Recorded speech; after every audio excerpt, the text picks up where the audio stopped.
I first noticed the dog on a Tuesday, 7:10 in the morning. The westbound stop on Mercer between the dry cleaner and the empty storefront. German Shepherd mix, maybe 8 years old, maybe older. Sitting with its back to the street, facing the bench like the bench was the point.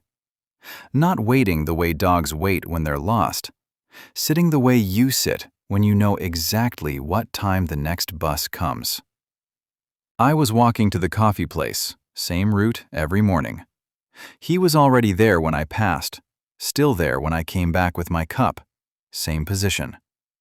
The concrete was still cold from the night. I could see the slight shift in weight when he adjusted his haunches, careful, like he had a sore spot he didn't want to put pressure on. By the third morning, I'd started timing how long before he sat. 40 seconds, never longer. Like his body had a tolerance for standing, and he wanted to save it for something else. Thursday, same thing, 7:10, same stop, same posture. Friday, I left late, got to the stop at 7:12. He was already seated on the third tile from the left. I'd missed the arrival. Whatever happened at 7:10 had already happened. So I started leaving 5 minutes earlier, like the dog had pulled me into his schedule. He would arrive at 7:07, sometimes 7:08, never later than that. He would take the same spot, third tile from the left of the bench if you're counting. Sit, face the bench, wait. At 7:14, the Route 48 would pull up. He would stand, move to the curb, watch the doors. People would get off. He would scan each face without turning his whole head, just eyes and small shifts, like he was trying not to miss someone by blinking. The doors would close. The bus would leave. And then he would take 3 seconds to stand back down. It wasn't dramatic, it was just longer than before. Like the moment right after the doors closed was heavier than the rest of the morning. He would return to his spot. Sit. Wait until 7:32 when the next 48 came. Same sequence. At 7:50, he would leave. South on Mercer. Left at the intersection. Out of sight. I started documenting it because I thought someone would come looking. Someone was probably looking. People lose dogs and they panic. They post photos. They tape flyers to poles. They knock on doors. Week 1. 7 appearances. All at 7:10. All the same. Week 2. 7 appearances. On day 12, I realized something that made my stomach tighten, the way it does when you catch a mistake before it becomes an accident. The dog stood at 7:14 exactly. Not when the bus appeared at the corner, not when it slowed. Before that. Before the engine was audible from the sidewalk. I started timing it because I couldn't not. He stood 23 seconds before the bus became visible, nearly every time. It didn't matter if the bus was running a little fast or a little slow. He stood 23 seconds before the front of it slid into view between the parked cars. Like he had a clock inside him that was more accurate than the city's. His coat was clean, not groomed, not fluffy, but clean. The collar was worn but intact, blue nylon, no tags jingling. The buckle had a brass plate, but I couldn't read it from the sidewalk. Week 3. Rain on Wednesday and Friday. He still came, sat in the same spot. Water pooled around his paws. By the end of the 7:32 wait, the fur on his shoulders had darkened, plastered flat.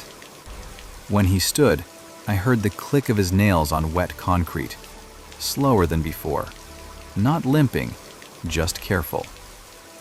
On rainy days, I noticed he positioned himself differently, not on a different tile, still the third one, but angled, facing the bench more directly. I couldn't figure out why until week 7, when I stood where he sat. From that angle, The overhang from the dry cleaner building covered about 40% of the tile. It wasn't much, but it was enough to keep the worst of the rain off his spine if he leaned into it. He had calculated the geometry. On the second rainy day, I watched him shake the water off once, a full-body shudder, then resettle into the exact same damp spot. Like the shelter was less important than the place. Like the place was the point. By week 4, other people had started to notice. The woman who managed the dry cleaner brought a bowl of water once, set it down 6 feet from him. He didn't move toward it. She waited. Then she picked it up and went back inside. A guy with a bike stopped on the sidewalk, leaned his weight onto one foot, called over, "Hey buddy, you okay?" The dog didn't turn his head. Later, I realized he only didn't respond because the guy had called at 7:13, 23 seconds before the required standing time. Max had already begun the countdown to 7:14 in his body before the bus was even audible. He couldn't afford distractions. The bus driver, same one most mornings, started slowing down more deliberately when he pulled up. He'd look at the dog through the windshield. The dog would look back. The driver would shake his head slightly and pull the lever for the doors. I took a photo on day 23. Just the dog, the bench, the stop. Uploaded it to a lost pet group online. No matches, no comments. Like the dog had slipped into a gap where things didn't get found. Day 28 was a city holiday. No buses before 9 a.m. The dog still came. 7:10. Sat. Watched the empty curb. Left at 7:50. That was the first morning I felt something like fear for him. Not fear of what he might do. Fear of what he was doing to himself. A teenager with headphones stopped one morning, crouched down, put her hand out. Max didn't move. She stayed there for 30 seconds, then stood up and got on the 7:32 bus, like she was late to her own life. She looked back once before the doors closed. Max was already facing the street again, like her leaving had never interrupted the ritual. The dry cleaner manager started opening the side door at 7:05. Not for business, just to let the dog see she was there. She told me his name on week 6. "Max," she said. "Or that's what I call him. He doesn't respond to it." She said she'd tried following him once after 7:50. He took the same route every time, south on Mercer, left at Hanover, through the gap in the chain link behind the Vietnamese place. She lost him after that. Too many yards, too many corners. She said she'd called animal control twice. They came out. The dog wasn't aggressive, wasn't injured, wasn't bothering anyone. Public space, no ordinance violation. They ran a scanner, no chip. They told her if she wanted to keep calling, they'd respond, but the outcome would be the same unless the dog escalated. She stopped calling. By week 8, the tile he sat on had started to show wear. Slight discoloration, lighter than the others. If you didn't know to look, you wouldn't notice. I crouched down once to look closer. There were small grooves worn into the surface. Not scratches, compression marks. Months of sitting. Years, maybe. A subtle hollow shaped like the curve of a body that had learned this place like it was a piece of furniture. The bench had scratches near the base. Old ones. Months old. Maybe longer. I'd walked past that stop for 2 years and never registered them. There was a faded sticker on the side of the shelter. Library event from last spring. Someone had peeled half of it away. The rest clung on like it refused to admit it was over. The dog's collar buckle had a brass plate, but the etching was rubbed almost smooth. I got closer one morning when he stood for the bus. 3 letters still visible. R-E-D. N. The rest was gone. One morning, a man in a suit sat on the bench. Max turned his head, looked at him, didn't move. The man shifted closer to the armrest, like he'd been corrected by a teacher without words. Max had never looked at the bench, but he looked at anyone who sat on it. Week 10.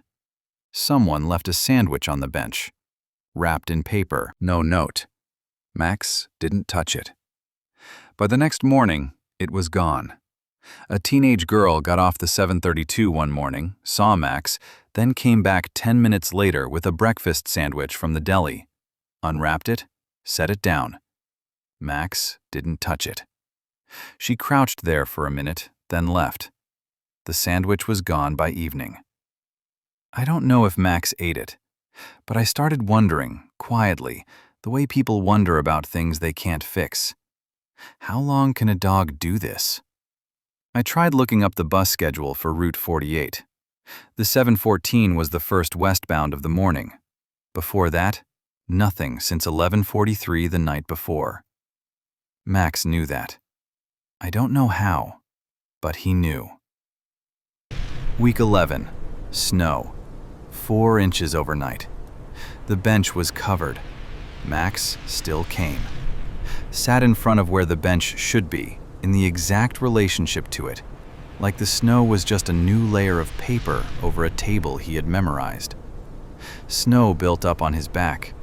He didn't shake it off. The buses ran late. The 714 didn't arrive until 7:22. Max stood when he heard the engine.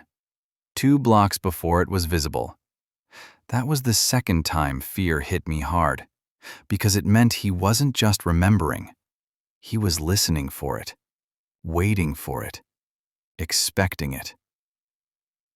Week 12. I started documenting the route Max took when he left. South on Mercer, left at Hanover, through the gap behind the Vietnamese restaurant, through a yard with a blue tarp over a woodpile, under a gap in a fence, into an alley that ran parallel to Foster. I lost him after that. But I found something else. On the fence, the one he ducked under, there was a dog tag hooked on a bent nail. Stainless steel, name partially scratched off. A phone number, 206-555-0147. Same area code as the city. I called it. Disconnected. The tag was still there the next morning. I took a photo, reverse searched the number. No results. Like the number had been sanded off the world. Week 13. The dry cleaner manager told me she'd seen Max come from the direction of Foster the first time she noticed him, back in September. She thought he belonged to someone on that block. She didn't know which house. By then, people had started treating the dog like a feature of the stop. Not casually, not with jokes, with a kind of careful respect, the way you treat a memorial you didn't attend the funeral for. It became normal to check if he was there. It became normal to feel relieved when he was. And then, on day 96, the bus didn't stop. The 714 came, slowed like it always did. The driver looked. Max stood, moved to the curb. The bus kept going. Max watched it pass, stood there, didn't return to the bench. His head tracked the bus until it disappeared. Then he stood for another 30 seconds. The tail didn't move. Finally, he walked back. The gait was slightly different, heavier, like the act of turning around required an argument with his own body. At 7:32, the next 48 came. Same thing. Slowed. Didn't stop. Max returned to the bench. At 7:50, he left. The dry cleaner manager came outside. She said she'd seen a notice. The city had changed the schedule. Route 48 westbound no longer stopped at Mercer. Budgetary adjustments, ridership data. The new first stop was 3 blocks west. The notice was posted inside the shelter. Small print. Effective March 1st. I walked to the new stop. Got there at 7:18. The bus pulled up. 12 people got off. None of them looked familiar. The curb felt too clean, like it didn't have history in it. Day 97. Max came back. 7:10. Sat at the old stop. The bench was still there. The shelter was still there. The tile was still worn. No bus. At 7:32, nothing. At 7:50, Max left. This continued for 9 days. By day 4 of no buses, the dog's timing didn't change. He didn't adjust like a creature learning new information. He did the same thing the same way, as if his body was a contract and the city's new schedule didn't have authority over it. On day 105, someone removed the bench.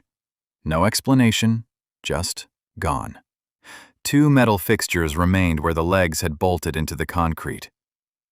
Max still came, sat on the same tile. An older man walking by stopped, looked at Max, looked at where the bench used to be, shook his head and said to no one, "That's not right." Then he kept walking, like saying it out loud was all he was allowed. On day 108, the shelter was removed. Metal frame disassembled. No replacement structure. Just the bus stop sign, pole, and placard. Max still came. Without the shelter, the mornings looked more exposed. Not just to weather, to anything.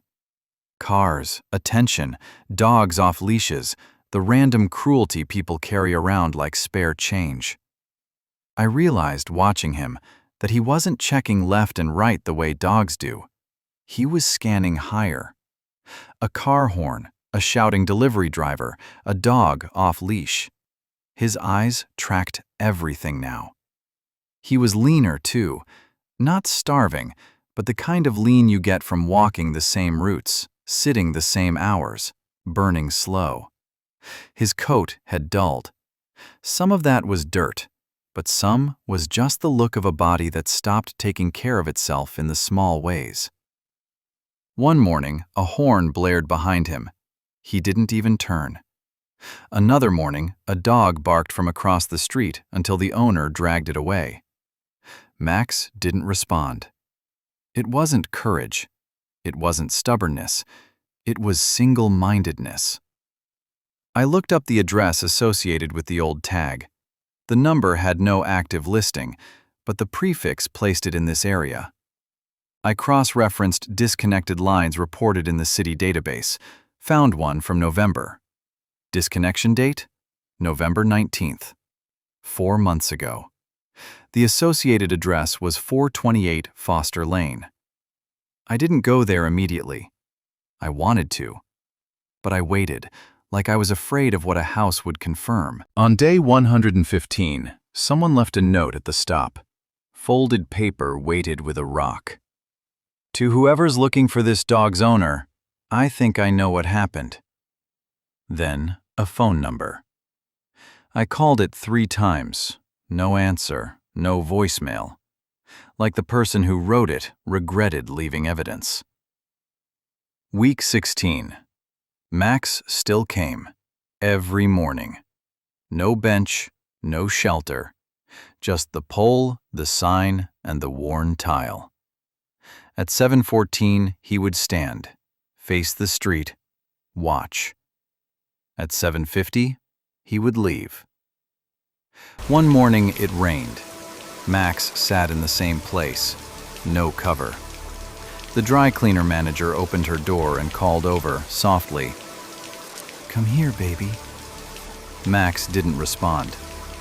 She went back inside and came out with a tarp. Tried to drape it over him like a cape. Max moved 6 inches away. Not aggressive, not panicked, just refusing contact. She left the tarp folded on the ground. Max sat next to it. not on it. That detail did something to me, because it meant he understood comfort, and he was declining it. He was choosing the cold, because the cold was part of the ritual. Day 122. The dry cleaner manager brought a blanket. I was there. Max watched her approach. He didn't move. She crouched down, said something soft. Max's ears rotated backward, but his eyes never left the street. She laid the blanket on the tile next to him. Max shifted 2 inches away. Not aggressive, just away. She left. I picked up the blanket later. It was still dry. No one had taken it. But the next morning, Max was sleeping on it. 6:47 a.m., before the morning routine, still wearing rain from the pre-dawn cold.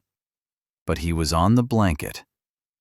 When I came back at 7:05, the blanket wasn't where she'd left it. It was bunched, dragged, pushed back, 6 feet away. He was sitting on the tile, not on the blanket. That's when I understood. He wasn't refusing help. He was compartmentalizing. Survival was one thing. Ritual was another. And the ritual couldn't be contaminated by the fact that someone was trying to save him. Day 123. I walked down Foster. 428 Foster Lane was a single-story house, blue trim, small porch, chain-link fence around the yard. The grass hadn't been cut in weeks. There was mail in the box, flyers on the porch. The front window had curtains drawn. No car in the driveway. No dog bowls. No toys. No outdoor water dish. I stood on the sidewalk for 5 minutes, long enough for my own breath to start sounding suspicious to me. A woman came out of the house next door. Older. Cardigan.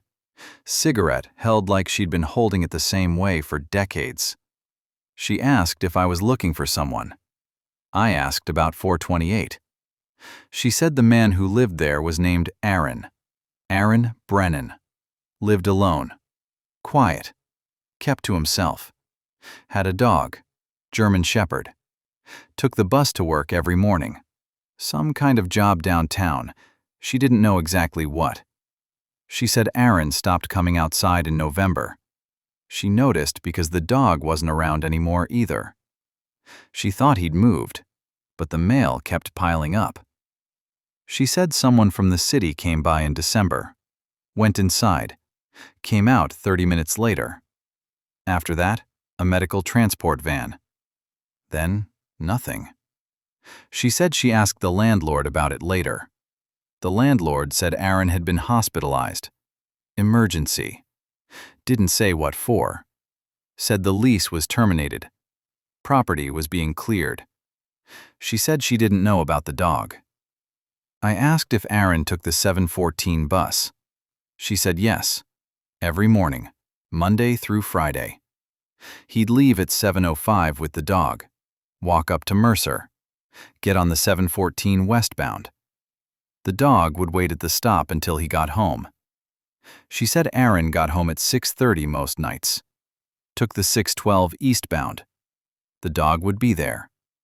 She said she hadn't seen the dog since November. I walked back to Mercer.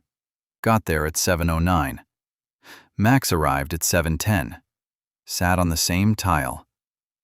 At 7:14, he stood. Watched the street. No bus came. At 7:32, he sat back down. At 7:50, he left. I followed him this time, all the way, south on Mercer, left on Hanover, through the gap, through the yard, under the fence, into the alley. He went to the back door of 428 Foster. There was a dog door, flap still intact. Max nosed it. The flap moved inward. Max didn't go through. He lay down, back against the door, head on his paws. His shoulders touched first. Then he shifted his weight, pressing his spine flat, like he was trying to absorb the door itself.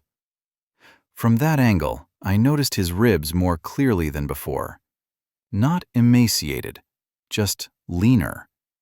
The kind of lean that comes from walking the same routes, waiting the same hours, burning slow energy over months. His breath fogged on the metal.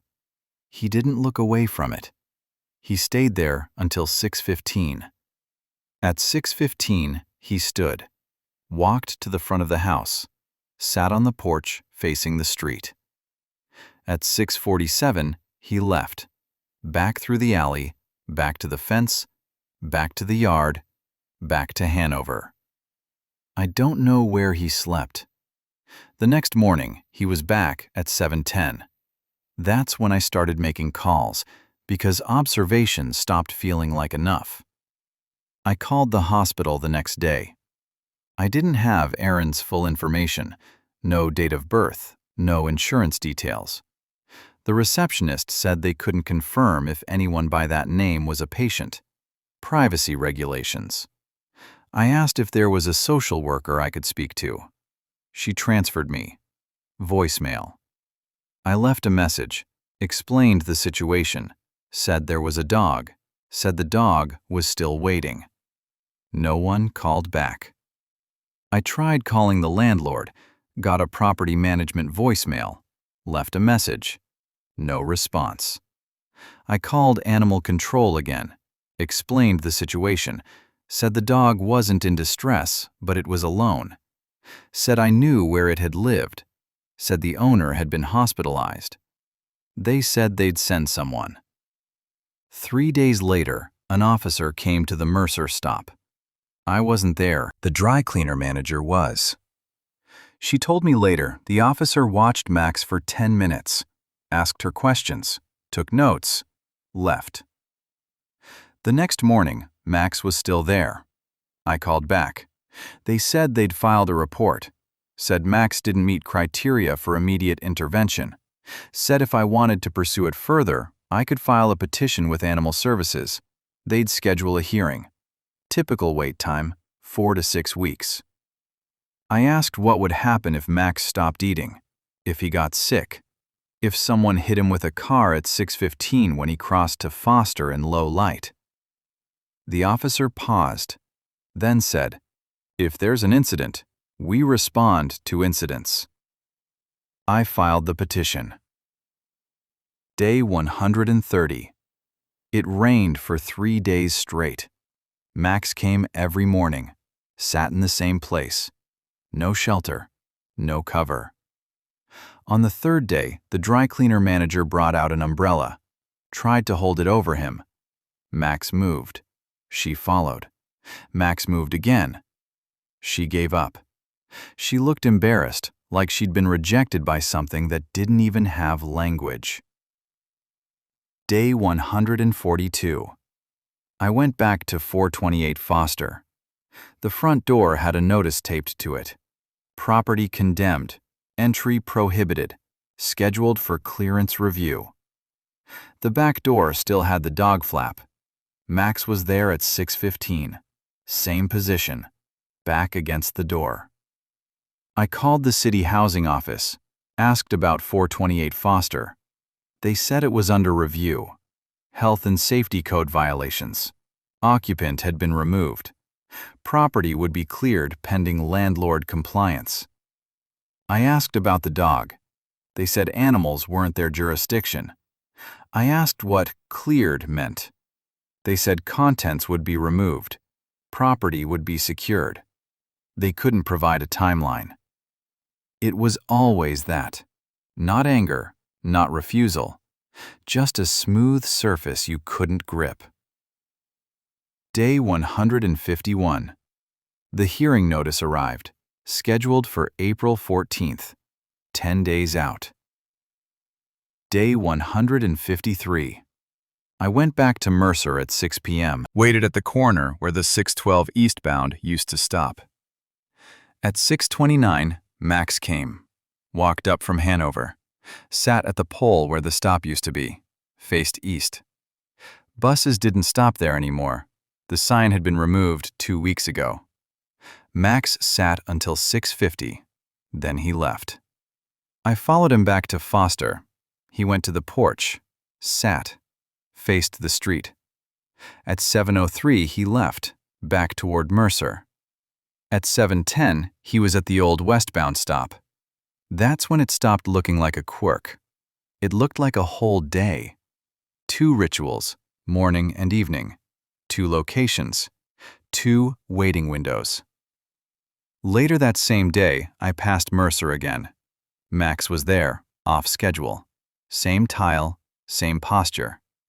His ribs were more visible than they'd been weeks before, and I understood, with a cold clarity, that the pattern was larger than I'd documented, that there were other times, other stops, other pieces of Aaron's day written into Max's body that I hadn't seen yet.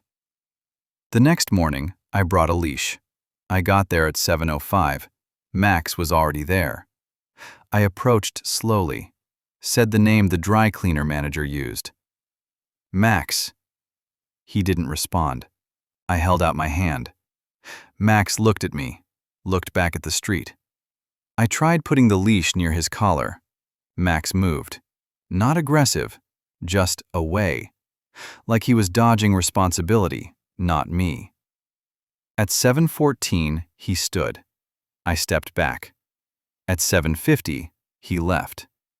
That afternoon, I would come back and find the food I'd left untouched. But the next day, the bowl would be empty. He was surviving, just not in front of anyone. He was protecting the ritual from being contaminated by need. Day 156. Max didn't come. I arrived at 7:05, waited until 7:20. Nothing. I walked to Foster, checked the back door. No dog. Checked the porch. Empty. I came back at 6:15 p.m. Not there. Day 157. Same thing. No dog at 7:10. No dog at 6:15. The dry cleaner manager asked if I'd seen him. I said no. She said maybe someone finally took him in. Her voice tried to make it sound like relief, but her eyes didn't cooperate. Day 158. The hearing. I brought photos, documentation, timeline. I brought screenshots of the schedule change notice. I brought a map with times written in the margins. I brought the photo of the worn tile. The petition included a request for emergency foster placement pending owner contact. The officer assigned to the case said Max wasn't in immediate danger. Said he had access to food. He'd seen people leaving things. Said there was no evidence of injury. Said the behavior, while unusual, didn't constitute grounds for removal. I asked about the owner. They said they couldn't locate Aaron Brennan. Said the hospital had no forwarding information. Said the landlord was non-responsive. Said unless I could provide proof of ownership or legal guardianship, Max would remain in place. I asked what "in place" meant. They said Max was free roaming, not confined, not a threat, no action required. The petition was denied. I left the building at 11:40 a.m. On the way back, I passed Mercer, force of habit. Max was there. Same tile, same position. I checked my watch. 11:47. Not 7:10. Not 6:15. Max looked thinner, coat less clean. I crouched down, 6 feet away. Max watched me. I said quietly, "Where were you?" Max turned back to face the street. And I understood, with a cold clarity, that the pattern was larger than I'd documented. That there were other times, other stops, other pieces of Aaron's day written into Max's body that I hadn't seen yet. It didn't make me feel clever. It made me feel late. Day 162. I went back to the hospital, in person. I spoke to someone at the front desk, gave Aaron's name, said I was trying to locate him, said there was a dog.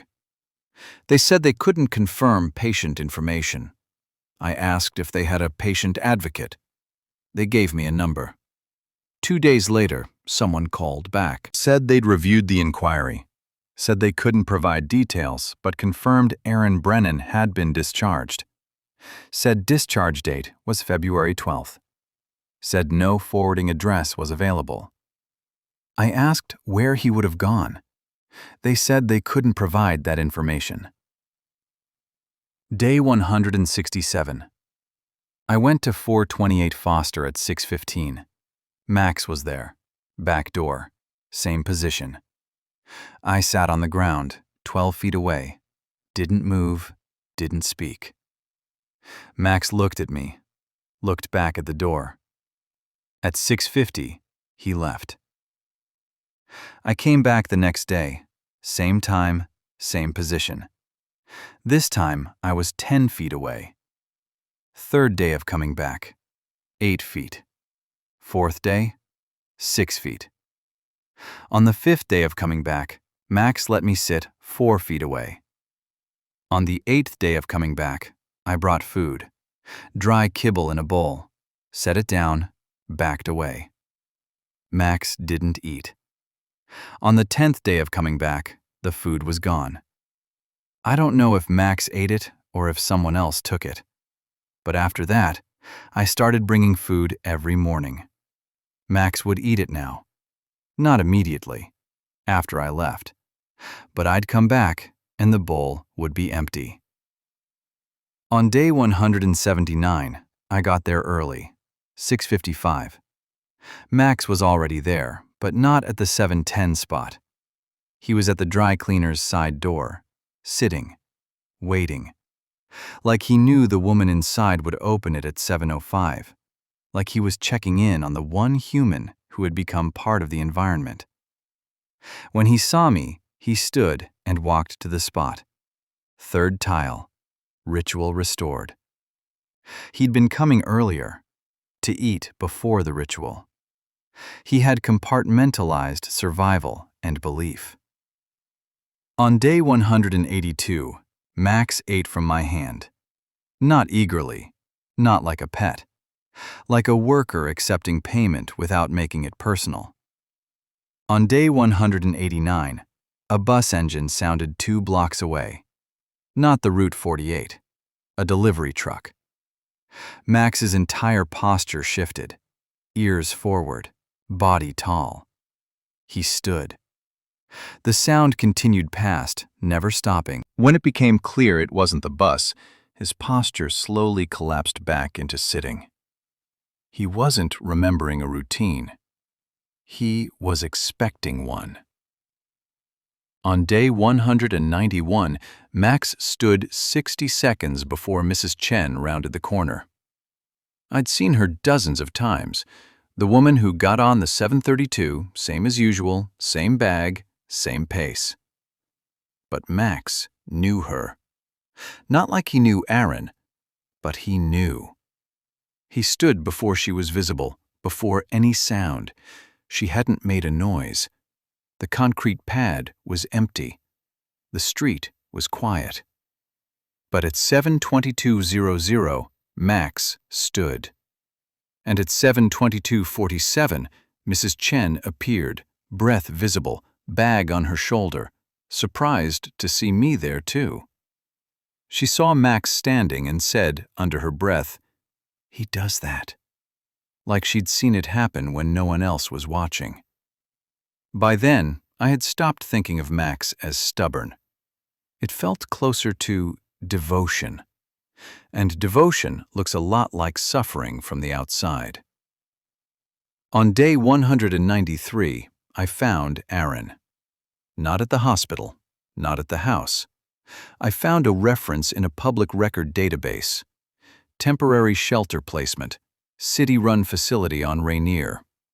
I called. They said they couldn't confirm resident names. I went there, sat in the lobby, waited, watched people come in and out. Winter jackets, plastic bags, a tired kind of movement like everyone was carrying something they couldn't set down. At 4:15, I saw someone who matched the neighbor's description.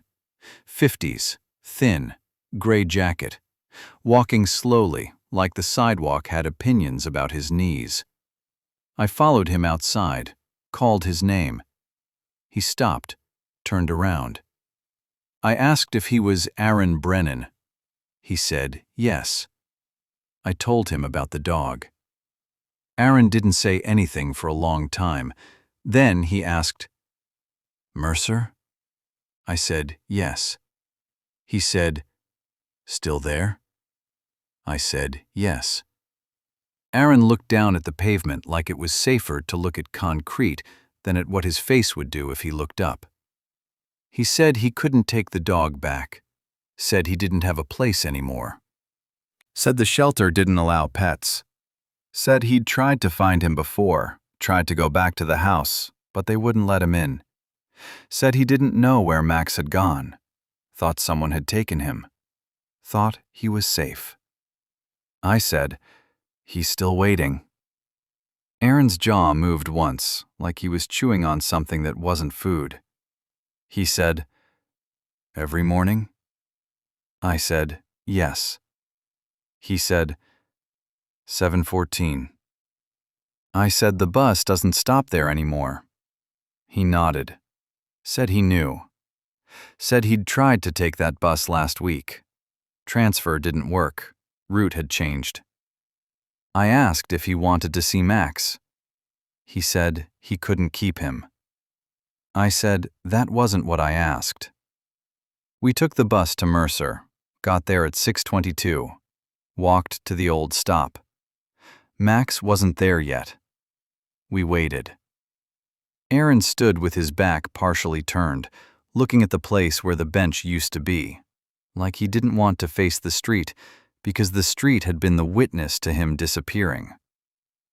At 6:29, Max came, walked up from Hanover. I saw Max first, watched his head position. 40 feet away, he was facing forward. Then, at 30 feet, something changed. The ears shifted. The gait slowed by a fraction. 20 feet out, Max stopped.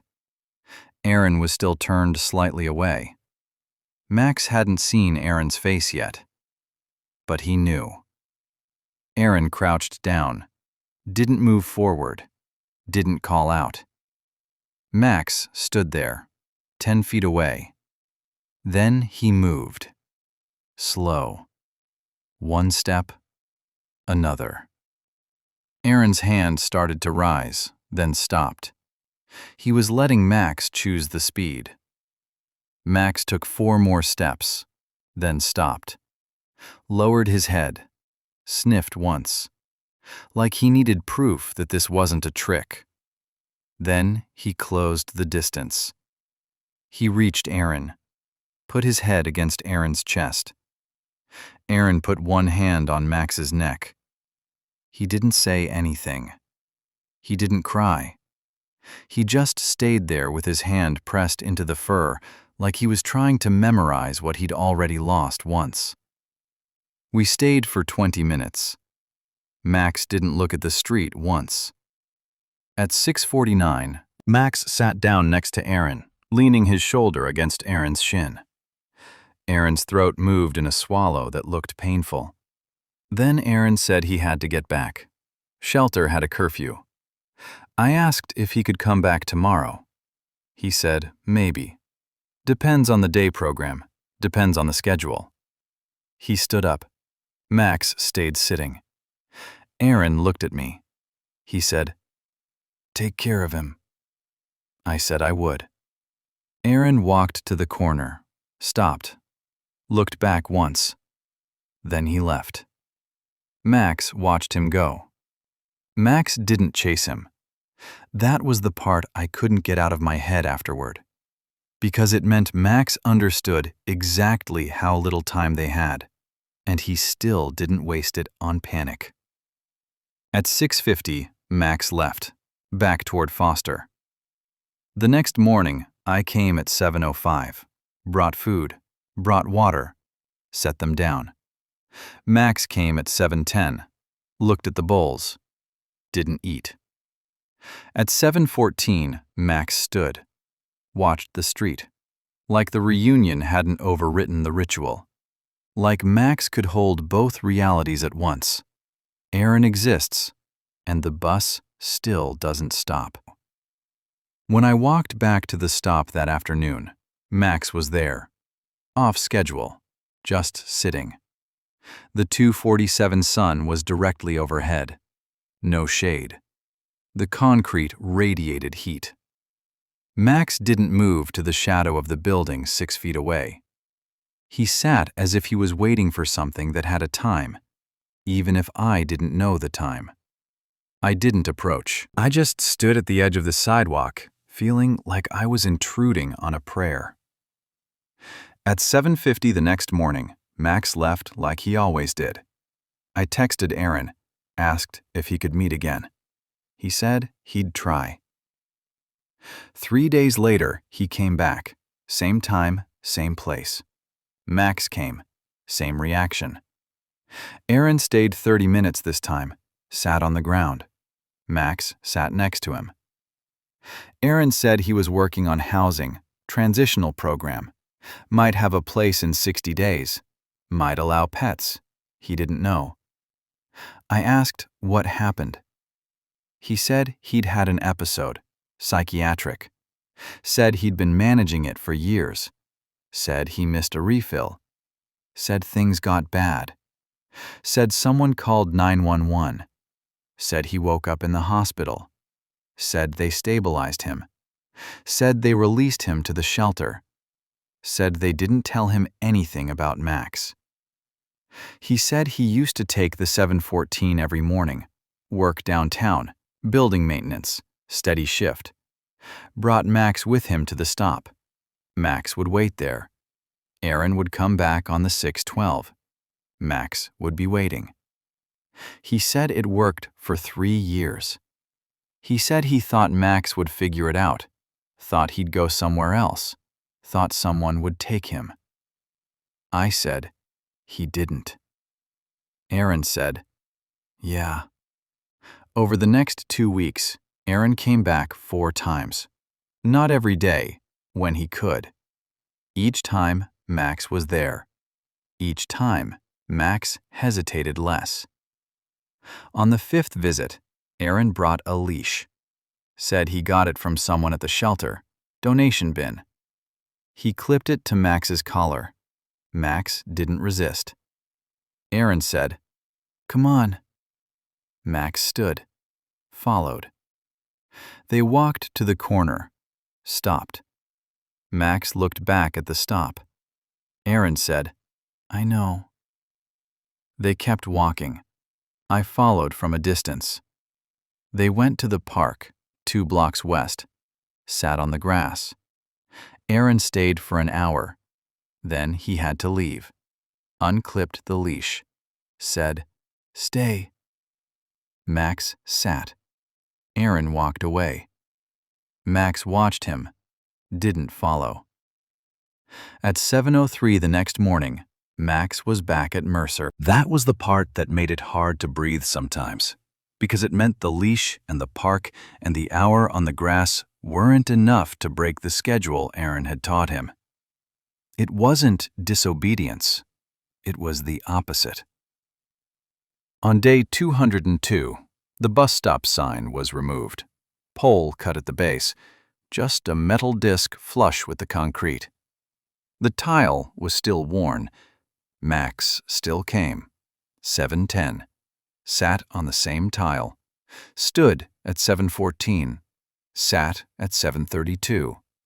Left at 7:50. On day 210, the city repaved the sidewalk. New concrete, smooth, uniform gray. The tile was gone. Max still came, 7:10, sat in the same spot. No marker, no reference, just memory. He sat slightly crooked that day, like he was searching for the edges the old tile used to provide. Then he adjusted his haunches a few inches and settled, as if he'd found the invisible outline. Aaron came back on day 215. Said he had housing. Small apartment, ground floor, pet deposit approved. He brought the leash. Before they left Mercer, Max stopped, turned back toward the spot where the bench used to be. Stood there for 5 seconds. Aaron didn't pull the leash. He just waited. Then Max turned back, and they continued. Max followed him home this time. I walked past 428 Foster the next week. The house was gone. Scraped lot. Surveyor stakes in the dirt. For sale sign on the fence. The dog door was in a dumpster on the curb. I still walk past the old stop on Mercer every morning. Same time, same route. There's a new bench there now. Different design. Metal slats instead of wood. The concrete is smooth. No wear patterns. The mark has been erased completely. Last week, the dry cleaner manager closed her shop, moving to Tacoma. She stopped me on my way to the coffee place, asked if I'd heard from Aaron. I said yes. She nodded and said she still leaves her side door unlocked until 7:15, just in case. Then she looked embarrassed by the softness in her own voice and added, "Old habits." She meant it as a joke. It wasn't one. I saw Aaron 3 weeks ago at the grocery store on Hanover. Max was with him, leashed. Aaron looked steadier. He carried a bag of rice and a carton of eggs like he trusted his hands to do ordinary things again. Max's gait was different, slower, older. There was a hesitation in his back left leg now, nothing major, but I'd watched him long enough to know it was new. But he walked close to Aaron's leg like the proximity was the answer to 3 months of questions. I'd brought food for 6 months. He'd survived. But survival had cost him something. Aaron didn't seem to notice the limp, or maybe he noticed and chose not to look at it directly, the way you look at a scar you're afraid of understanding. They were walking toward the bus stop on Pine. Different route, different time. Aaron saw me, nodded, kept walking. Max didn't look back.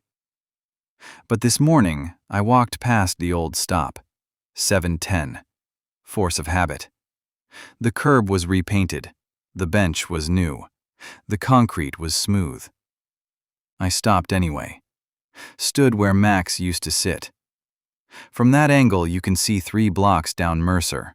You can see a bus coming long before it arrives. You can see everything he was watching for. I stayed until 7:14. Nothing pulled up. No doors opened. No one stepped down. I listened anyway. 23 seconds before 7:14, my body did something my mind hadn't asked it to do. My shoulders tightened. My breath shallowed, the way it does when you're waiting for something to arrive. At 7:14, the street stayed empty. At 7:15, my hands were cold. At 7:16, I finally stepped away. But I came back the next morning, and the one after that, because what Max taught me wasn't about devotion. It was about the way the body remembers what the mind has learned to live without. The way waiting becomes a shape you can inhabit. The way love, once you've learned it, doesn't leave you alone. Even when the bus stops coming, and the bench is gone, and the person you're waiting for is finally, impossibly, home.